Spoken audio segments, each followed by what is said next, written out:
Parang pokling. Kaya kung tawagan namin pokling ngayon, may kasamang lupa. Para ka lang naglalaro mga kabukid. Oh. Ito na yung palay natin mga kabukid. Isang buwan na po. Ayan po, meron po tayong hulipin. Ito, yung hulipin natin. Oh. Pangit mga kabukid, kaya kailangan hulipin natin. Ayun, oh. May konti tayong hulipin. Ang gamit natin panghulip, ito. Ganito mga kabukid, yung tawag namin dito, pokling. Ito. Medyo maluwang pala to. Oh.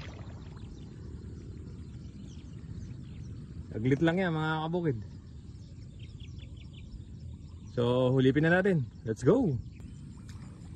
Okay mga kabukid, ito po yung gamit natin, yung tawag namin dito pokling. Ayan po, parang pokling kasi pagka parang bako.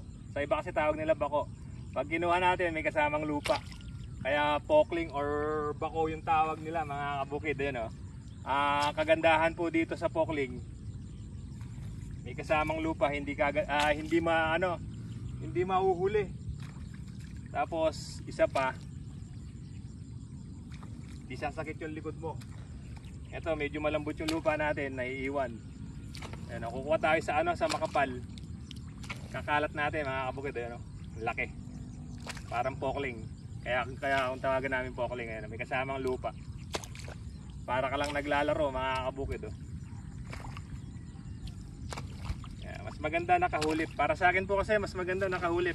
Kasi pag ayun, sobrang lambot ng lupa. Pagka po kasi nakahulip, kahit madalang lang magsusupang yan, lalabong, magsasara. Hindi kagaya ng hindi nakahulip. Sabi po kasi nila wag nang hulipin, kasi doon ka din kukuha. Ganun din. Pero hindi, magsusupang kasi yan mga kabukid. Lalabong yan. Kung kukumpara natin sa hindi nakahulip, mas maganda yung nakahulip. Natapat kasi sa mga kabukid, natapat po kasi sa ulan yung sabog ko. Sabog tanim po kasi dito sa amin. Hindi kami nagpapatanim kasi mahal. Mahal yung gastos pag nagpatanim ka. So ganito lang po yung ginagawa namin. Sabog tanim. Pagka merong hulipin kagaya nito, meron kaming kasama, pokling. Marami na pong gumagamit nito. Baka yung iba hindi po gumagamit, papakita ko lang sa inyo. Meron pong 4 na kamay, stainless. Tapos merong flat bar, winelding lang, tapos linagyan mo lang lagayan ng hawakan. Mas mahabang hawakan mga kabukid, mas maganda. Kasi mahaba yung maaabot. Kung halimbawa malayo yung pagkukuhanan mo, maaabot mo. Ganyan lang yung pokling. Ang gagana sa iyo yung bewang mo. Paikot-ikot ka, saka yung shoulder mo mga kabukid. Hindi kagaya nung nakayuko ka, sasakit yung mo, bewang.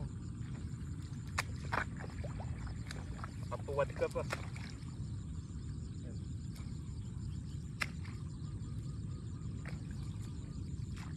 Simple lang, para ka lang naglalaro.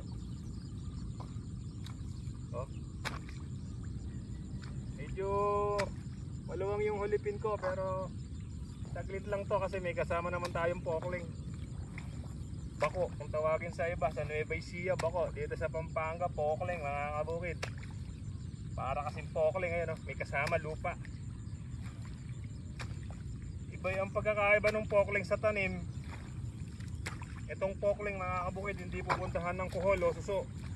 Yung tanim kasi pagka naitalsak mo na, pupuntahan ng suso, puputulin. Ito hindi, kasi may kasamang lupa. Yun ang alam ko. Subukan nyo magtanim ng talsak nyo, pupuntahan ng yung suso. Ito, subukan nyo to. Walang suso, hindi kakainin ng suso mga kabukid.